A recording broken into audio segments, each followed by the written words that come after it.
नमस्कार, बहुत स्वागत है आप सभी का। आप देख रहे हैं प्रदेश का नंबर 1 चैनल जी मध्य प्रदेश छत्तीसगढ़। मैं हूं आपके साथ मनु तिवतिया और वक्त हो गया है दिन दहाड़े का। नेपाल की बाढ़ में फंसे मध्य प्रदेश के 23 तीर्थ यात्री सुरक्षित हैं। सभी रीवा, जबलपुर और डिंडोरी के हैं। 23 तीर्थ यात्री को भारत नेपाल बॉर्डर से लाया जा रहा है। वहीं सीएम डॉक्टर मोहन यादव ने इसकी जानकारी दी। उन्होंने कहा कि हमारे सभी भाई बहनों को सुरक्षित निकाल लिया गया है। बहुत संतोष और आनंद की बात है कि सभी यात्री सकुशल हैं। भारत सरकार के अथक प्रयासों से सभी यात्रियों को बसों द्वारा नेपाल से भारत लाया जा रहा है। जल्द ही वो अपने प्रियजनों से मिलेंगे। उधर डिंडोरी जिले के सभी 7 श्रद्धालु नेपाल में फंसे हुए थे। तीर्थ यात्री के परिजनों ने मध्य प्रदेश सरकार का आभार जताया है।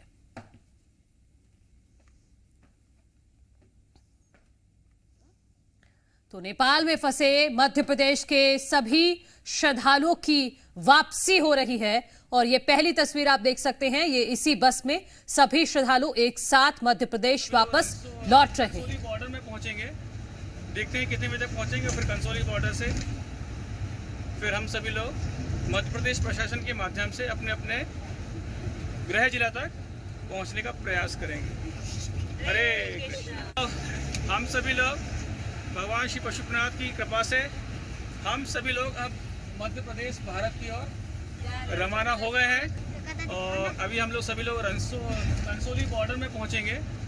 देखते हैं कितने बजे तक पहुंचेंगे। फिर कंसोली बॉर्डर से फिर हम सभी लोग मध्य प्रदेश प्रशासन के माध्यम से अपने अपने गृह जिला तक पहुंचने का प्रयास करेंगे। हरे कृष्ण। हम सभी लोग भगवान श्री पशुपतिनाथ की तो सभी मोहन सरकार का आभार जता रहे हैं।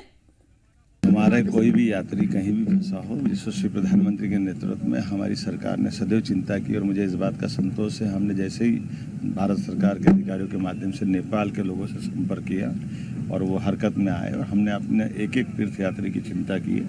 वो सब सुरक्षित है, उनको निकाल के लाए। हमारे लिए ये गौरव की बात है कि किसी देश के किसी हिस्से में या देश के बाहर के किसी हिस्से में अगर कोई ऐसी घटना घटती है, कोई अनहोनी होती है, तो सदैव हमारे भारत सरकार के सभी अधिकारी माननीय मोदी जी के नेतृत्व में सब तत्परता से काम करते। उसका हम सबको एक तरह से मन में संकल्प और उनका आत्मविश्वास भी है और ये उनकी त्वरित गति से काम करने की कार्यप्रणाली भी है। अंदर जाने के बाद नेपाल के वहाँ बहुत पानी गिर रही थी, भूस्खलन हो रहा था, बीच में रोड काफी फटी हुई थी और गड्ढा हो गया था, तो वो बीच में फंस गए हैं और वहां से मदद की गुहार लगा रहे हैं। और डिंडोरी प्रशासन को, मध्य प्रदेश सरकार को और भारत सरकार को मैं धन्यवाद देता हूँ। भारत सरकार को धन्य बोलेंगे कि हमारी बेटा वापिस आ रहा है। यदि न्यूज में देख रहे हैं, कोई मोबाइल में देख रहे हैं, उससे हमको जानकारी हुआ है और बढ़िया सुरक्षित ला रहे हैं। उनको बहुत तो नेपाल में फंसे मध्य प्रदेश के श्रद्धालु की वापसी हो रही है। इस बाबत मुख्यमंत्री मोहन यादव ने भी जानकारी दी है और इसी पर बातचीत करने के लिए हमारे अलग अलग सहयोगी हमारे साथ जुड़ गए हैं। राजधानी भोपाल से अनिल नागर हमारे साथ हैं, रीवा से अजय मिश्रा, इसके साथ साथ जबलपुर से कुलदीप भी हमारे साथ जुड़ गए हैं। पहले मैं अजय मिश्रा आपका रुख करना चाहूंगी। रीवा के कितने श्रद्धालु थे और अब वहां क्या माहौल है? खुशी का माहौल है कि परिजन वापस अब लौट रहे हैं?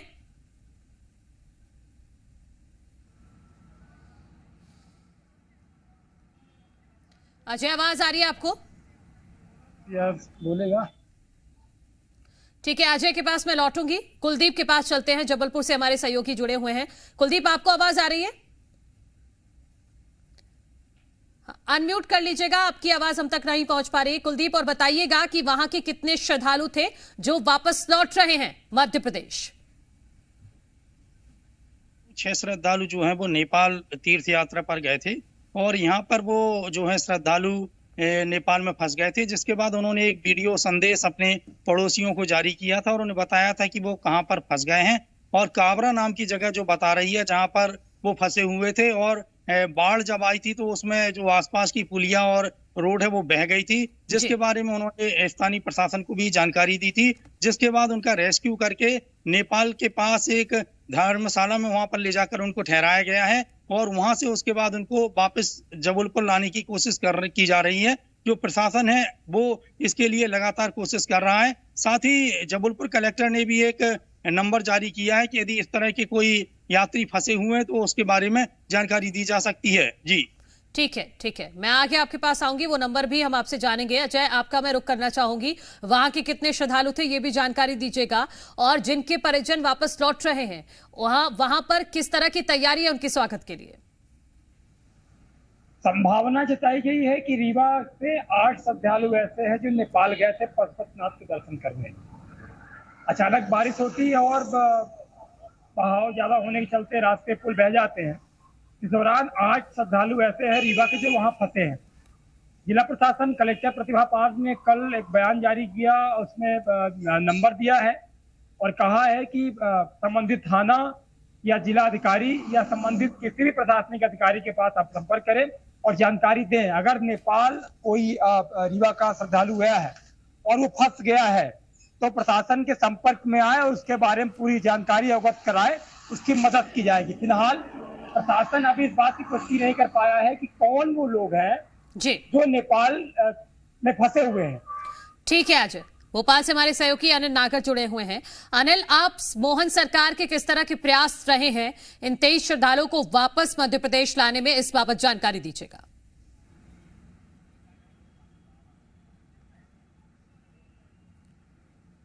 देखिए, मध्य प्रदेश के अलग अलग जिलों से 23 यात्री नेपाल यात्रा पर गए थे, लेकिन वो बाढ़ प्रभावित क्षेत्रों में फंस गए थे। इसकी जानकारी जैसे ही मुख्यमंत्री डॉक्टर मोहन यादव को लगी थी तो भारत सरकार के वरिष्ठ अधिकारियों से चर्चा की और नेपाल सरकार से फिर भारत सरकार के वरिष्ठ अधिकारियों ने चर्चा की और यही कारण रहा कि जल्द से जल्द मध्य प्रदेश के 23 यात्रियों को तत्काल वहां से बाहर निकाला गया। और राहत की बात यह है कि लगभग ये सुबह 11 बजे का वो वक्त था, ये सोनाली बॉर्डर भी 23 यात्री पहुंच चुके थे। अब परिजनों में भी खुशी का माहौल है। कल तक काफी चिंता का माहौल इनके परिजनों में बना हुआ था, क्योंकि जिस तरह से जो तस्वीरें सामने आई थी, ये बाढ़ प्रभावित क्षेत्रों में फंस गए थे। मुख्यमंत्री डॉक्टर मोहन यादव को जैसे ही इसकी सूचना लगी, भारत सरकार के वरिष्ठ अधिकारियों से चर्चा की थी और कुछ ही देर में अब ये भारत में प्रवेश कर जाएंगे। जी ठीक है अनिल नागर, बहुत शुक्रिया आप सभी का ये जानकारी हम तक पहुंचाने के लिए। तो 23 श्रद्धालु मध्य प्रदेश वापस लौट रहे हैं, वो भी पूरी तरह से सुरक्षित। आगे बढ़ते हैं, रायपुर से बड़ी खबर है, हाउसिंग बोर्ड की बड़ी लापरवाही। चिल्फी हाइट्स भावना नगर में हादसा हुआ है, मासूम के ऊपर ग्रेनाइट पत्थर गिर गया। मासूम बुरी तरह से घायल हुआ है। लिफ्ट के सामने ये ग्रेनाइट पत्थर लगा हुआ था। मासूम को अस्पताल में भर्ती करा दिया गया है। ये इस वक्त की बड़ी खबर अपने दर्शकों को बता रहे हैं। हाउसिंग बोर्ड की बड़ी लापरवाही की वजह से यहां एक हादसा हुआ और मासूम के ऊपर ग्रेनाइट पत्थर गिर गया और मासूम बुरी तरह से घायल हो गया है। उसको अस्पताल में पहुंचा दिया गया है। आपको बता दें कि लिफ्ट के सामने ही ग्रेनाइट पत्थर लगा हुआ था जो इस बच्चे के ऊपर गिर गया और अस्पताल में इस बच्चे को भर्ती करा दिया गया है। और इस हादसे से जुड़ी जी मध्य प्रदेश छत्तीसगढ़ एक्सक्लूसिव तस्वीरें भी आप तक पहुंचा रहा है। राजधानी रायपुर से यह तस्वीर सामने आई है, जहां हाउसिंग बोर्ड की बड़ी लापरवाही की वजह से एक मासूम घायल हो गया है, क्योंकि मासूम के ऊपर ग्रेनाइट पत्थर गिर गया, जिसकी वजह से वो बुरी तरह से घायल हो गया है। लिफ्ट के सामने ही ये ग्रेनाइट पत्थर लगा था।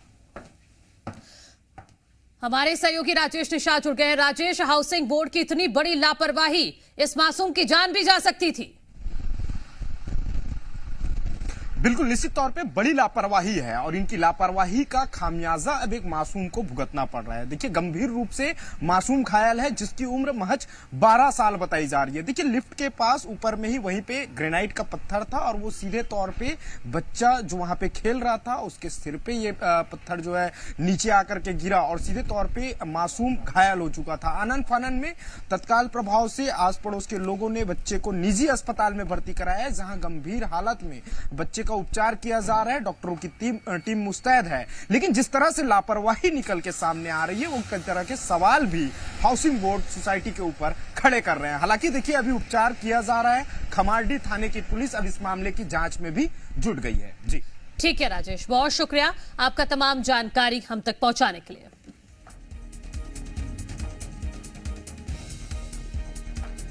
और यहां रुक रहे हैं एक छोटे से ब्रेक के लिए, जल्द लौट रहे हैं, कहीं मत जाइए।